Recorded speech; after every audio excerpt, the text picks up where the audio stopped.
आसनम कुंभकम चित्रम मुद्राख्यम करणम तथा अथ नादानुसंधानम अभ्यासानुक्रमो हटे। अर्थात आसन, कुंभक तथा मुद्रा आदि क्रियाओं का अभ्यास करने के बाद साधक को क्या करना चाहिए कि नादानुसंधान का अभ्यास करना चाहिए। यही हठ योग करने का अभ्यास क्रम है।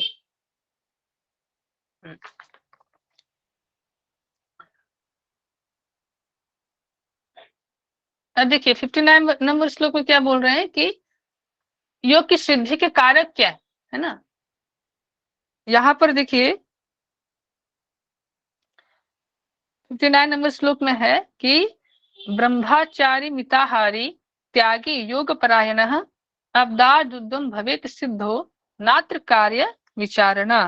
इसका अर्थ क्या होता है कि जो ब्रह्मचर्य व्रत का पालन करता है, ठीक है, और जो आहार पर संयम रखता है।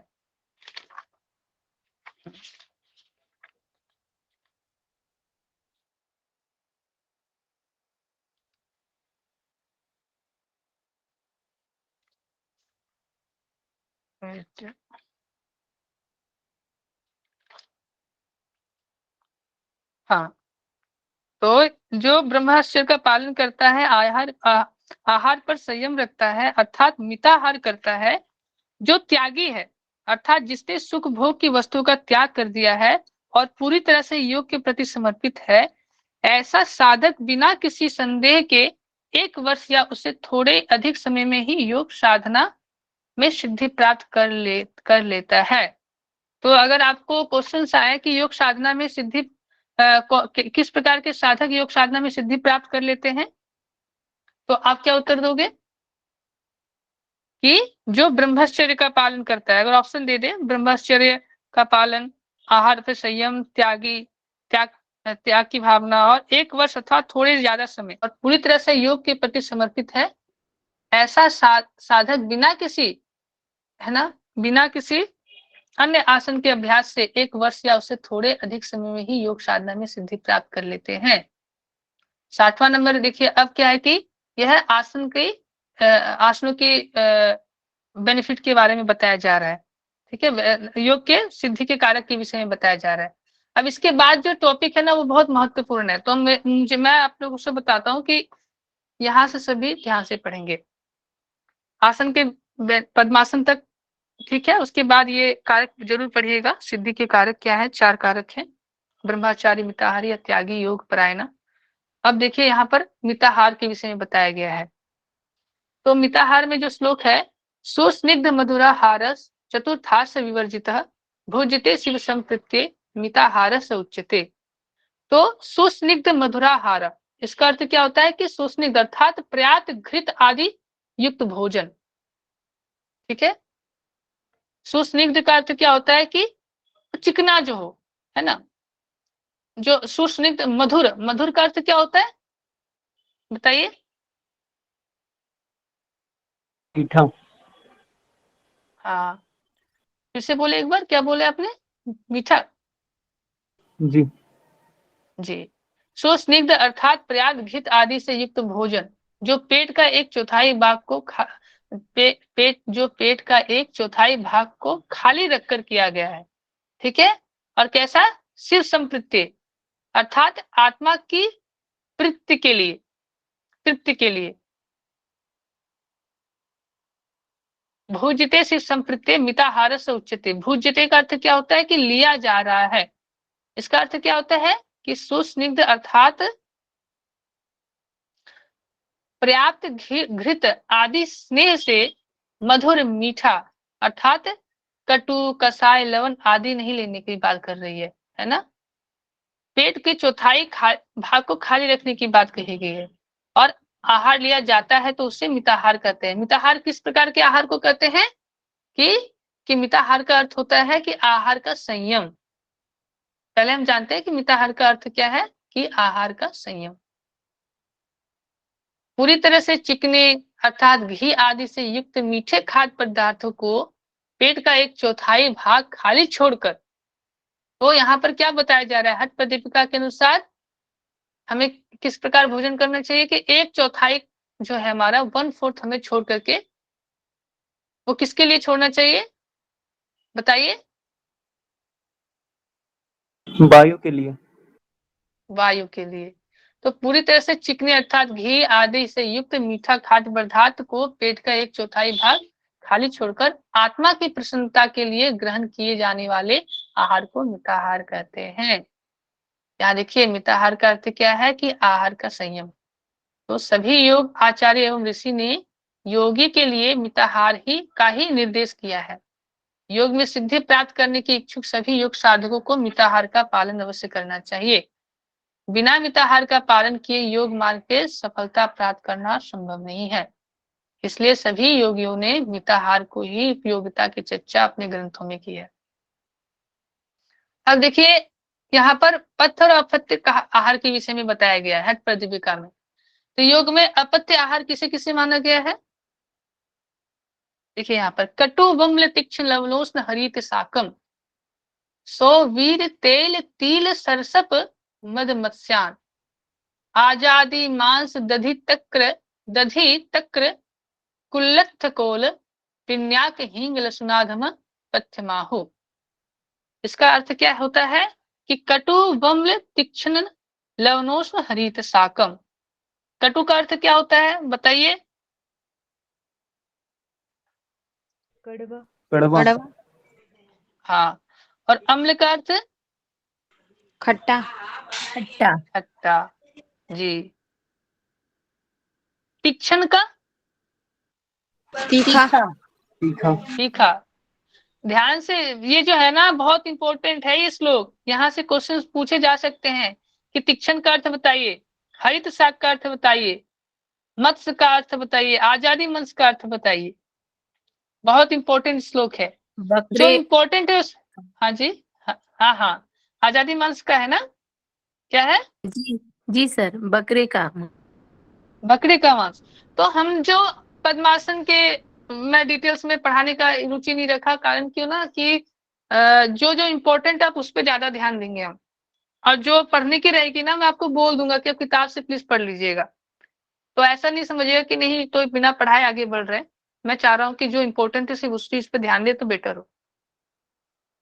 तो यहाँ पर देखिए जैसे कि तीक्ष्ण का अर्थ होता है तीखा या मिर्च आदि। लवण का अर्थ होता है नमक। कटु वम्ल तीक्ष्ण लवणोष्ण हरित साकम। ठीक है। उष्ण का अर्थ क्या होता है पता है आप सभी को? उष्ण गर्म। ज्यादा गरम। गर्म। तो यहाँ पर क्या है? गर्म में ऐसे क्या चीज है जिसको खाने माने कि अपथ्य के आहार में रखा गया है? जिसकी तासीर गरम हो। तासीर गर्म हो। एक बताइए, एक कोई ऐसे भोजन का आहार का नाम बताइए। लौंग। हाँ लौंग की गरम। तासीर क्या जैसे कि है? लवंग। गर्म है ना? गरम मसाला। जी। है ना जी। गरम मसाला। जायफल। जायफल जो सौंठ। है नहीं, सौंठ ठंडा होता है जी। ठंडा सौंठ होता है। सौंठ जी हाँ गरम मसाला में सारा गरम है, सॉफ्ट ठंडा है, वो गरम मसाला में नहीं आता है। सर जी हाँ। सौंठ। सौंठ जो बोले आपने, वेरी गुड। सौंठ जो है ड्राई सौंठ बोल जिंजर रही जो हैं है। वो, अदरक अदरक हाँ हाँ वाली सौंठ। हाँ हाँ जी हाँ। हाँ जी हाँ समझ में आया। तो जो ड्राई जिंजर पाउडर है या ड्राई जिंजर है उसे सोट करते हैं, वो गर्म होते हैं उसकी तासीर। ठीक है। तो यहाँ पर जो है कि उष्ण का अर्थ होता है कि उष्ण पित्तवर्धक। ठीक है।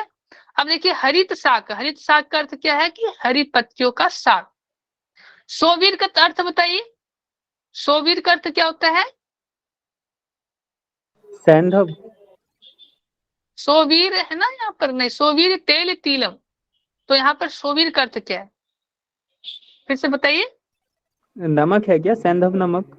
नहीं जी, वो तो सेंधव तो सात्विक है, उसको आपत्ति में कैसे आप लाएंगे? फिर ये शायद पड़ा हुआ सरसों को ये बोलते हैं। तेल तेल है किसी चीज का, एक तिल का तेल है और ये सौवीर सरसों सरसों। अच्छा। जी। जी। वीर देखिए एक फल से आता है। वीर जो शब्द है वो एक्चुअली बेर को कहते हैं ना। तो स्ववीर क्या है कि यहाँ पर बेर का फल या कांजी, ये दो शब्द का प्रयोग किया गया है ना। यहाँ पर है क्या? ओके सॉरी, ये जो है ना पीडीएफ यहीं पर खत्म होता है। मैं इसको कल टोटली मैं पूरा बना करके ग्रुप में डाल दूंगा। पूरा इसका पीडीएफ अच्छा से बना के डाल दूंगा। क्या बताऊं, अभी थोड़ा सा व्यस्तता था, जिसके कारण से मैं आज ही स्टार्ट किया हूँ, सडनली स्टार्ट हो रहा है। तो आज मैं पीडीएफ भी अच्छे अच्छे बना के डालूंगा। अच्छा मुझे ये बताइए, सोवीर का अर्थ देखिए मैं बता ही देता हूँ। सोवीर का अर्थ होता है बेर का फल। और तेल, तेल का अर्थ हम जानते हैं किसी प्रकार के तेल। यहाँ पर तिल को भी वर्जित आहार में रखा गया है, अपथ्य आहार में रखा गया तिल। सरसव का अर्थ होता है सरसों। हाँ जी, तिल तो ये मतलब क्या बोलते हैं, आरोग्य की दृष्टि से देखे तो तिल तो हेल्दी होता है बेनिफिट ना। हेल्दी होता है तिल जी। तिल भी गर्म होता है इसलिए। अच्छा, अच्छा। है ना, उसके जो गुण है, उनके जो क्वालिटी है, हम खाते हैं तो हमारे शरीर पे कैसे असर करते हैं, क्या वो है या गर्म है, उष्ण है, तो उनके गुण, उनके क्वालिटी के आधार पर यहाँ पर तिल को भी मना किया गया है। देखिए यहाँ पर जो है हरित साग भी बोला गया है। तो हरित साग का तो होता है हरे साग, तो हरी पत्तियों का साग जो बोला गया है वो यहाँ पर लिख दिया गया है। तो कुछ ऐसे ऐसे हरी साग होते हैं जो, जिसके तासीर जो है गर्म होते हैं, उसको वहां पर मना किया गया है। ऐसा नहीं कि यहाँ पर पथ्य में हरित शाक नहीं आते हैं, बस इस चीज को समझ लीजिए। यहाँ पर आपको मीनिंग ज्यादा पूछे जाएंगे, ठीक है। अच्छा आगे देखिए, यहाँ पर है सरसब। सरसब का अर्थ होता है, देखिए सोवीर तेल तिल सरसब, है ना, सरसब।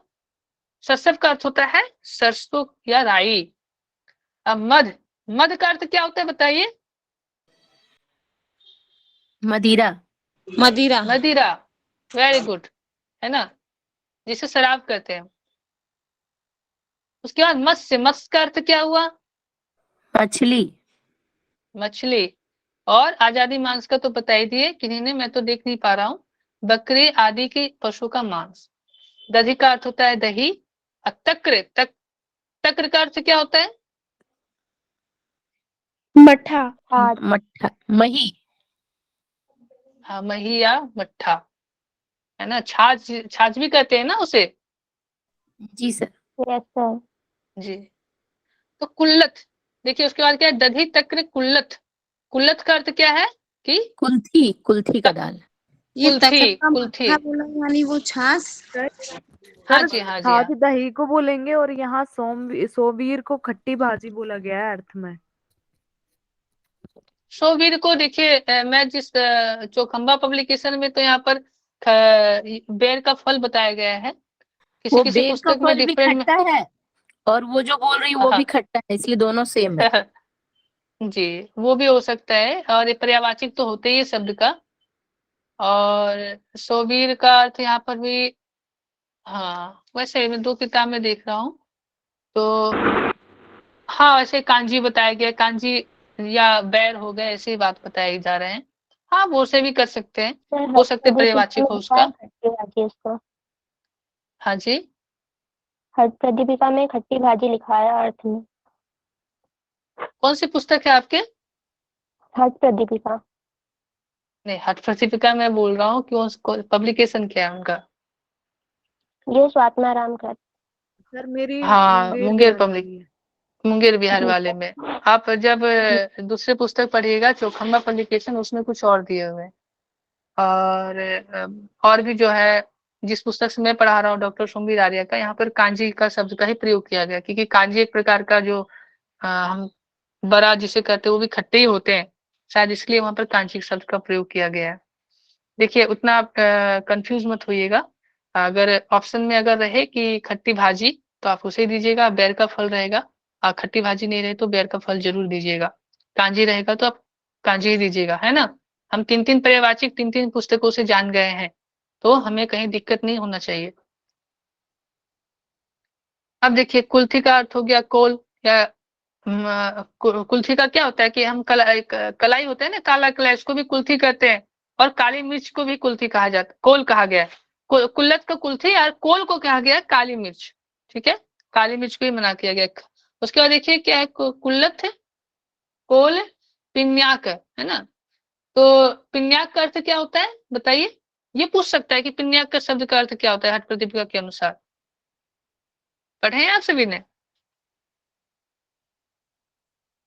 बताइए बताइए, कोशिश कीजिए। पिन्याक का अर्थ, पिन्याक का अर्थ होता है खल्ली। जो गाय को खिलाते हैं ना हम, जो सरसों की खल होते हैं, पता है ना सभी को? जो तेल से निकलता है। ये सर वो उनका छिकला मतलब उनका ऑयल हाँ निकलने के जी, बाद जो छिकला बचता है। हाँ, जो जो निचोड़ जो बचता है, जब हम सरसों को पीसते हैं तो पीसने के बाद जो एक्सक्रीटरी जो प्रोडक्ट होते हैं ना, जिससे तेल तो एब्जॉर्ब हो गए, बाद बाकी जो बचता है दैट इज कॉल्ड द खली, है ना, पिन्या। और हींगू का अर्थ समझ में आता होगा, हींगू का अर्थ क्या होता है? हींग। हींग, खाने में हम लोग उपयोग करते हैं हींग। और जी। लहसुन का अर्थ होता है लहसुन, ठीक है। तो इस प्रकार के जो आहार है उसे अपथ्य में रखा गया है। फिर से देखिए, कटुवम्ल तीक्ष्ण लवणोष्ण हरित साकम, ठीक है। सो वीर तेल तिल सरसव मदमस्यान। कटु का अर्थ हो गया कड़वा, अम्ल का खट्टा, तीक्ष्ण का अर्थ हो गया तीखा मिर्च, लवण का नमक, उष्ण का जायफल जो गर्म जिसकी तालीब हो, उस इस प्रकार के पदार्थ के विषय में। हरित शाक माने हरी पत्तियों का साग। शोवीर का अर्थ बेर का फल, कांजी, खट्टी भाजी, जो भी हो, तीनों पर्यवाचिक हम जान गए हैं। तेल का तो जानते हैं, किसी प्रकार के तेल। तिल माने होता है सरसव, तिल तिल, सरसव का सरसों या राई, मध का स्राव, मत्स्य मछली, और आजादी मांस माने बकरी आदि पशु का मांस। दही, दही को भी मना किया गया, वर्जित क्या कहा गया यहाँ। मट्ठा, कुल्थी, ठीक है। पिन्या आजादी मांस दधि तक्र कुल्लथ कोल, पिन्याक हींग लसुनाधम पथ्य माहू। इस प्रकार के आहार को क्या है कि योग में हानिकारक आहार बतलाया गया है। देखिए, हम तो जानते हैं कि दही तो बहुत उपयोगी होता है, इसको क्यों बोला गया है यहाँ पर। मट्ठा भी उपयोगी होता है, क्यों इसे खाने के लिए मना कहा गया है। अब देखिए, यहाँ पर लहसुन को भी मना किया गया है, हींग को भी मना किया, काली मिर्च को भी मना किया है। लेकिन काली मिर्च का सेवन से क्या है कि कफ, आयुर्वेद के अनुसार कफ दूर होते हैं। लहसुन के सेवन से क्या होता है कि ब्लड प्यूरिफिकेशन होता है। तो यहाँ पर क्यों मना किया गया है? तो यहाँ पर मना करने का कारण है कि आप अपने दिनचर्या में उसका सेवन किस प्रकार से करते हैं। आप योग साधक हैं, अगर आप अगर शरीर से पहले ही जानते हैं, हम जो पढ़े ना नौ अंतराय, व्याधि स्थान संशय प्रमाद आलस्य विरति भ्रांति दर्शन लप्त भूमिकत अनवस्थित्व। तो ये जो व्याधि है, शारीरिक रोग, अगर शारीरिक पीड़ा रहेगी तो आप क्या है कि साधना में आगे नहीं बढ़ पाएंगे, अगर आपका शरीर ही स्वस्थ नहीं रहा तो पहले जो, अगर रात को कोई दही खाएगा, रात को कोई मट्ठा का सेवन करेगा, तो वो तो कफ वर्धक है, वो तो कफ बनाएगी ना, वो आपको ज्वर भी आ सकता है, बुखार भी लग सकता है, ठंड भी लग सकता है। तो इसी दृष्टिकोण से बोला गया कि यहाँ पर कि हाँ, इसको सेवन नहीं करें। लहसुन बहुत गर्म होता है, गर्मी का समय चल रहा है, अगर हम लहसुन का ज्यादा प्रयोग करें, लहसुन का ज्यादा प्रयोग करें, तो हमें क्या है कि मन की चंचलता बनी रहेगी, वासनाएं जो है वो प्रबल रहेगी, ठीक है। हमें अशांति ऐसा महसूस होगा, क्योंकि भीतर से अगर हमारे इंटरनल बॉडी अगर स्टेबल ना हो तो फिर हमारे मन भी स्टेबल नहीं रहेगा। कहते हैं ना, जैसा खाओ अन्न वैसा बने मन। तो इसी प्रकार से यहाँ पर इस चीज को मना किया गया है। सभी चीज का कुछ ना कुछ कारण है, इसको क्यों मना किया गया है, वो खाने के आधार पर उसको कैसे सेवन करते हैं, किस प्रकार से सेवन करते हैं, किस लिए मना किया गया है, उसको समझने की हमें बहुत जरूरत है। लेकिन यहाँ से जो है मीनिंग पूछ सकता है आपको, प्रत्येक शब्द का अर्थ क्या होता है। तो इसके बाद का जो श्लोक है, वो हाँ पीडीएफ मेरे पास नहीं है, मैं आपको बता देता हूँ। 63 नंबर श्लोक। तो यहाँ पर मैं, वेट अ सेकेंड,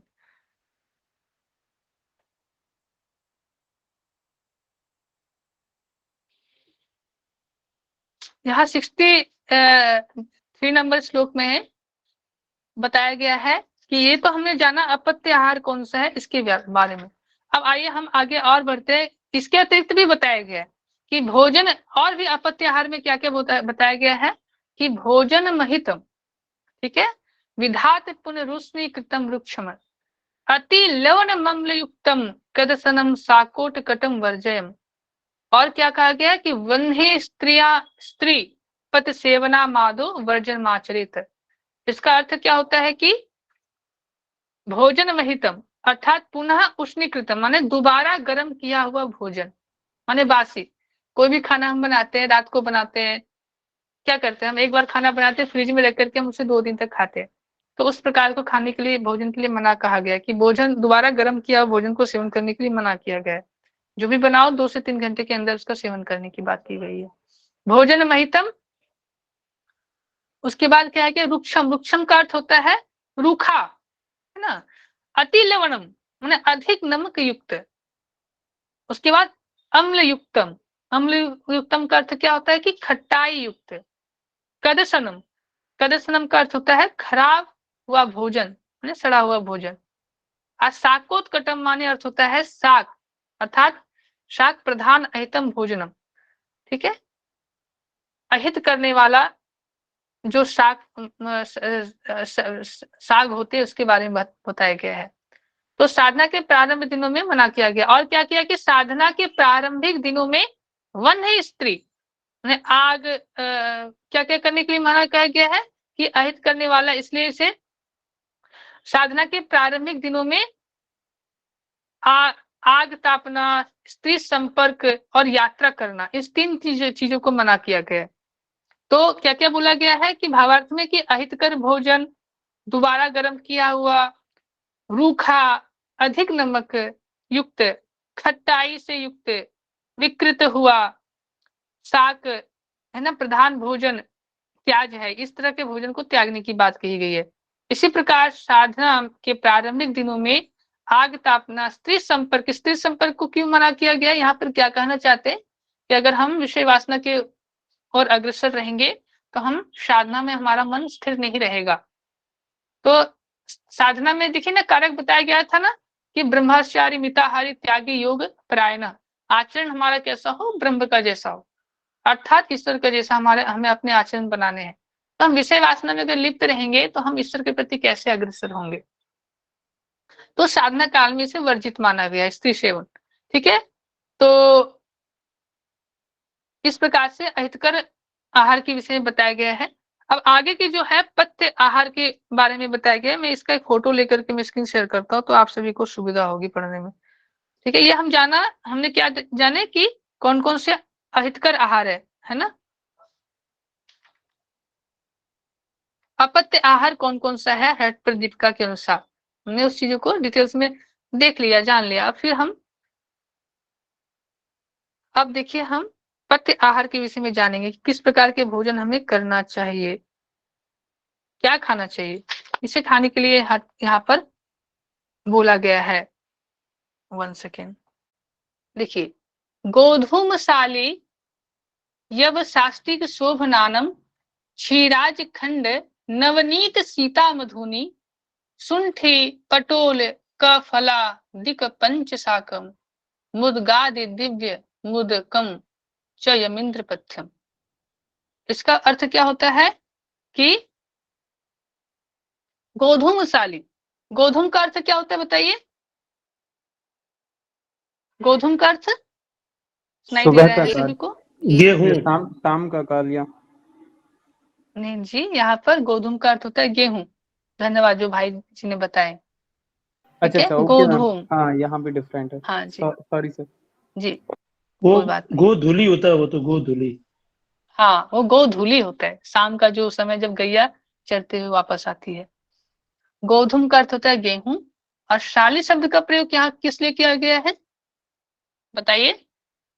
शाली शब्द का क्या अर्थ है? चावल। कैसे चावल? किस प्रकार के चावल को शाली, किस प्रकार के चावल के लिए भाई जी? ब्राउन राइस होते हैं जो साठी चावल है वो। हाँ, साठी चावल कह सकते हैं, अर्थात पुराना चावल, ठीक है। 6 महीने पुराना हाँ। चावल जो होता है, हाँ जी, 6 महीने, वर्ष के, 2 वर्ष के जो भी चावल है जो रख देते हैं मिट्टी के घड़े में बड़े वाले, हाँ, तो उस प्रकार के चावल।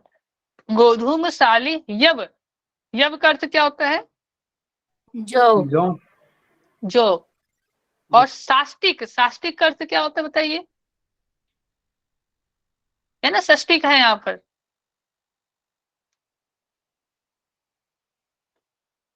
सही, षष्टिक का अर्थ होता है 60, ठीक है, 60 चावल।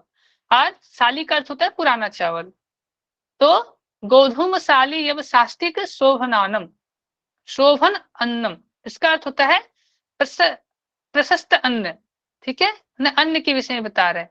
और क्षीर का अर्थ क्या होता है बताइए, पूछ दिया जाएगा कि हठ प्रदीपिका के अनुसार पत्य आहार दूध। में क्षीर शब्द का, वेरी गुड, है ना, दूध, क्षीर का अर्थ होता है दूध। हाँ जी। क्षीराज खंड, खंड का अर्थ क्या होता है, आज, आज का अर्थ बताइए, क्षीराज्य, है ना, क्षीर और युक्त आज्य, आज का अर्थ क्या है, घृत, घी घी। घी। हाँ जी, घी को आज्य बोला गया है। क्षीराज खंड नवनीत, नवनीत का अर्थ क्या होता है, मक्खन। माखन। खंड, मक्खन। माखन। और खंड का अर्थ क्या होता है, टुकड़े। नहीं नहीं नहीं, यहाँ पर श्रीखंड खांड होते हैं ना, खांड। गुड़ का जो बनता है, खांड। खांड जिसे हम लोग कहते हैं। हाँ खांड जी, या शक्कर। उसे कहा, जी। हाँ जी, शक्कर, खांड, खांड या शक्कर, माने गुड़ का बुरादा जो होता है, बुरा होता है। तो सिराज खंड नवनीत, नवनीत का अर्थ होता है मक्खन। सीता मधुनी, सीता मधुनी का अर्थ क्या है, मिश्री। शक्कर और, जी जी, मिश्री बोल सकते हैं, बहुत मिश्री। बढ़िया, है ना। हाँ, शक्कर भी कह सकते हैं, मिश्री भी कह सकते हैं। और सुंठी, सीता, सीता शक्कर और मधु, मधु गोधूम, सीता मधुनी और सुंठी, सुंठी का अर्थ बताइए, सूंठ। सोठ। सौंठ। हाँ, बता रहे थे ना, कोई बोल रहे थे कि हाँ सोठ जी। जो है इसकी तारीफ गर्म होते हैं, वही सोठ। तो यहाँ पर देखिए सोठ खाने के लिए बोला गया है। अब अदरक को क्यों खाने के लिए यहाँ पर बोला गया है, वहां पर तो वर्जित है, यहाँ पर क्यों खाने के लिए बोला गया है, इसके तारीफ तो गर्म होते हैं। तो इसके प्रयोग पर आधारित है कि आप इसका प्रयोग कैसे करते हैं। जब किन्हीं को ठंड लगा हो तो वो क्या करेंगे, अगर सोठ का सेवन करते हैं तो वो कफ का दूर करता है, कफ को कफ नाशक है, इसलिए सोठ का प्रयोग वात के रोगों के लिए भी किया जाता है। जिनको वात प्रधान रोग होते हैं वो अश्वगंधा, सोठ, इसके एक मात्रा होता है, उसको मिलाकर के सेवन करने से वात भी ठीक होता है, वात रोग। अश्वगंधा, सोठ और मेथी, इस तीनों का। तो सुंठी पटोल कफला, यहाँ पर क्या है कि सुंठी पटोल, पटोल का अर्थ बताइए। परवल। हाँ जी, बहुत बढ़िया, है ना, पटोल फलादि, है ना, सुंठी पटोल फलादि, फलादिक पंच, माने परवल आदि 5 प्रकार के फल। तो परवल को यहाँ पर किसके अंदर रखा गया है, परवल माने सब्जी भी है, यहाँ पर सब्जी के फल, लिए फल रखा के गया। अंदर रखा है यहाँ और पर। हाँ जी, हाँ, 5 फल, शाक, 5 प्रकार के, सुंठी पटोल कफलादिक पंच शाकम, है ना। परवल को रखा गया है, हरी सब्जी ही है, इस प्रकार से हम जाने तो परवल को भी रखा गया खाने के लिए। और और क्या बोला गया कि दिक पंच शाकम, कितने प्रकार के शाक को यहाँ पर सेवन करने के लिए बोला गया है, बताइए। 5 प्रकार के शाक को खाने के लिए यहाँ पर बोला गया है ना। अब वो कौन कौन से हैं, उनका नाम पता है, 5 शाक कौन कौन सा बताइए।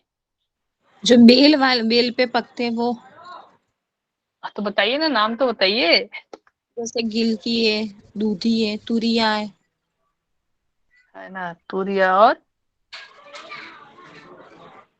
करेला भी बेल पे बत। होता है, पर वो कड़वा होता है तो उसको ले सकते हैं, नहीं ले सकते ना, क्योंकि यहाँ देखिए पर मैं आपको जो पांच जो शाक है वो मैं आपको बताऊंगा। यहाँ पे देखिए लिखा गया है कि परवल, लौकी अर्थात घिया, शाक का शब्द होता है क्या, सब्जी, ठीक है, वो शाक सिर्फ लता के लिए नहीं प्रयोग किया गया है यहाँ। 5 प्रकार के शाक अर्थात सब्जियां, कौन कौन से, परवल, लौकी, घिया, ठीक है, ये सब किसमें होते हैं, इसमें देखिएगा ज्यादातर लता में ही होते हैं। तो इस प्रकार की सब्जी के विषय में बताया, तुरी, तोरी, कुष्मांडा, खीरा, ये सब जितने प्रकार के सब्जियां हैं जो लत में होते हैं, लता में होते हैं, वो मिट्टी के भीतर नहीं होते हैं, बाहर होते हैं। इस प्रकार के जो शाक है, इस प्रकार की जो सब्जियां हैं, 5 प्रकार की जो सब्जियों के विषय में इसको माने कि पथ्य आहार में रखा गया है। सुंठी पटोल कफलादिक पंच शाकम मुदगादि दिव्य मुदकंच यमिंद्र पथ्यम, है ना, मूंग एवं मसूर की दाल, ठीक है, एवं वर्षा का जल, है ना। तो यहाँ पर मुझे बताइए, मुदगादि, मुदगादि का अर्थ क्या होता है, मूंग होता है। दिव्य उद्गम, उद्गम का अर्थ क्या होता है बताइएगा थोड़ा। दिव्य उद्गम, उद्गम means जल। जल, हाँ जल, हाँ किस वर्षा प्रकार का, की जल की बात कही गई है? वर्षा का वर्षा जल। जल। वेरी गुड, हाँ जी, तो वर्षा का जल को बोला गया है पथ्यार में। तो फिर से एक बार देख ले क्या क्या बोला गया है कि योग साधक के लिए भोजन पथ्य अर्थात हितकारी है कौन कौन से? गेहूं, पुराना चावल, जौ, साठी, ठीक है, और दूध, घृत, श्रीखंड अर्थात श्रीखंड माने भूरा, गुड़, गुड़ का बुरा, बुरादा, फिर मक्खन, शक्कर, मधु, सोठ, परवल आदि 5 प्रकार के साग, ठीक है, जो परवल हो गए, लौकी हो गए, तोरी हो गए, करेला हो गए, ठीक है, और एक ले लीजिए खीरा ले लीजिए, ठीक है, साग सब्जियों की, लता की बात नहीं, यहाँ पर सब्जियों की बात कही जा रही है साग शब्द का प्रयोग। तो सर मेरे पास और जो क्या बोला गया? मेरे पास जो केवल्य धाम का संस्करण है, दूसरा वाला हाँ संस्करण, जी उसमें जी, उसमें 5 साग में जीवंती, बथुआ, चोलई, मेघनाथ और पुनर्नवा हाँ बताए गए हैं। पुनर्वा, जी जीवंती, बथुआ, चोरी में, मैं भी इस चीज को पढ़ा हूँ, ठीक है, बहुत जी। अच्छा आपने इस चीज को बताया।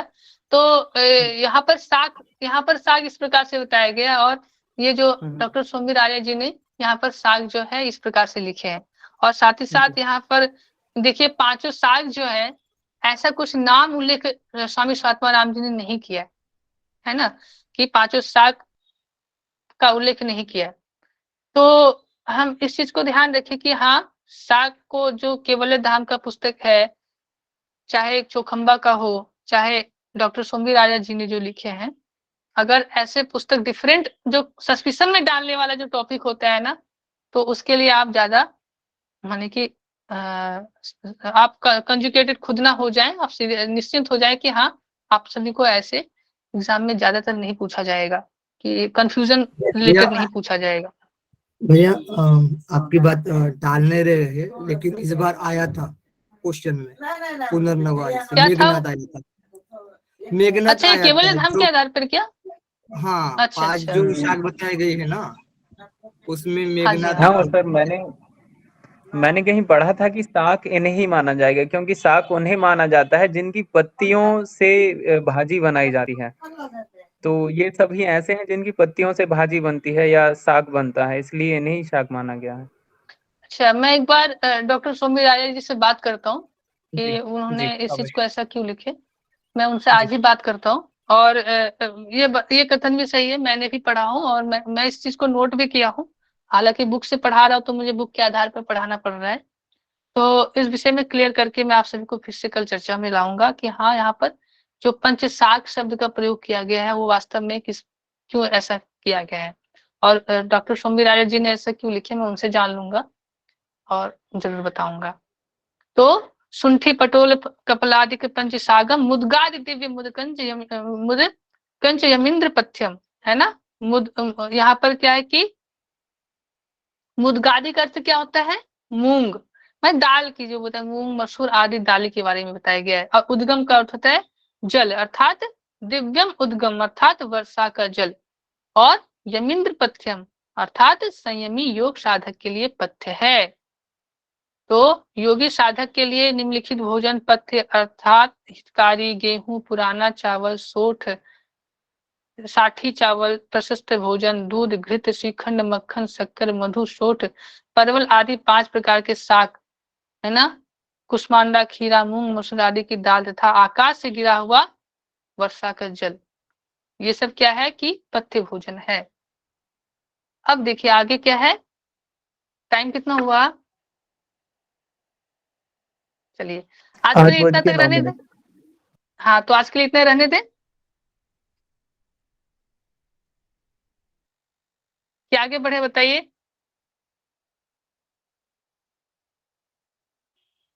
सर की चलिए क्लास है ये ना जो, अभी? सर की क्लास है ना अभी? क्या हाँ, नहीं है सर की? हाँ जी हाँ, सर की क्लास तो है, उन्होंने बोले 10 मिनट और एक्स्ट्रा देने के लिए, तो 10 मिनट हो गए। अच्छा गुरुजी समय, गुरुजी है क्या, देखिए मैं तो स्क्रीन शेयरिंग कर रहा हूँ, गुरुजी है तो हाँ पूछिए उनसे। सर तो है, लेकिन अभी तक रिस्पांस तो नहीं आया है। चलिए, सर तो ज्वाइन चलिए है। थोड़ा सा और, ओके ओके ओके, चलिए थोड़ा सा और कर लेते हैं, तो कल जो है कल समाप्त हो जाएगा पहला उपदेश। देखिए उसके बाद जो श्लोक है वह है पुष्टम सुमधुरम स्निग्धम गव्यम धातु प्रपोषणम मनोभीलसितम योग्यम योगी भोजन माचरे। अर्थात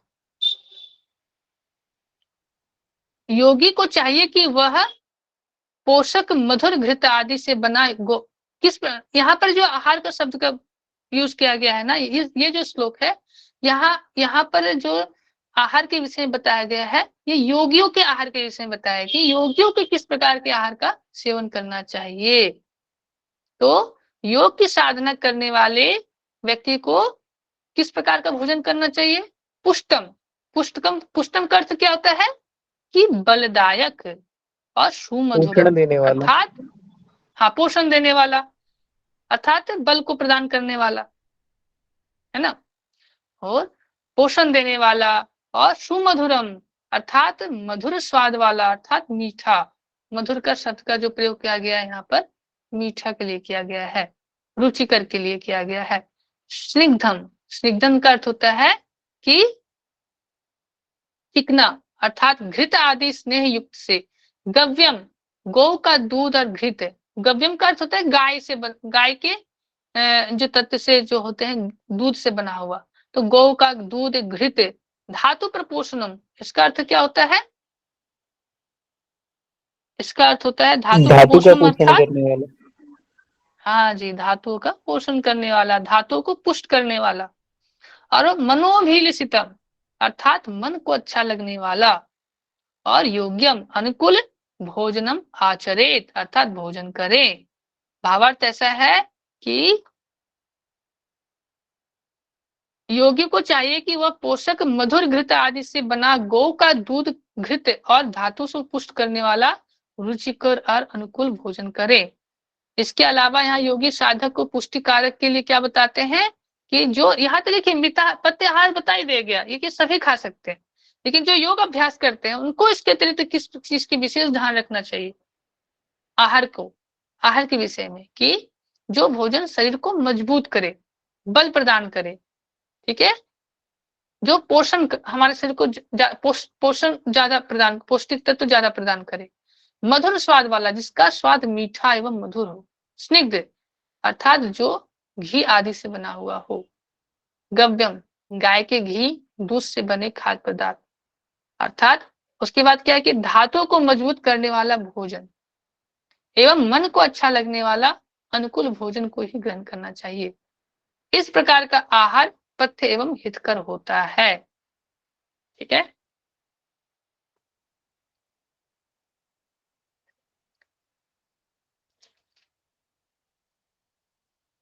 अब कुछ श्लोक बचे हैं, मात्र 4 और बचा है। 69 है ना श्लोक टोटल? 67 है ना सर? हमारे यहाँ पर 67 है। 67 है हाँ, यहाँ पर तोड़ करके एक श्लोक को तोड़ करके यहाँ बताया गया है, 67 ही होगा। ठीक है, तो कल हम पढ़े अब इसके बाद। आज के लिए यहाँ तक रहने देते हैं। गुरुजी है क्या? हाँ, मैं आ गया।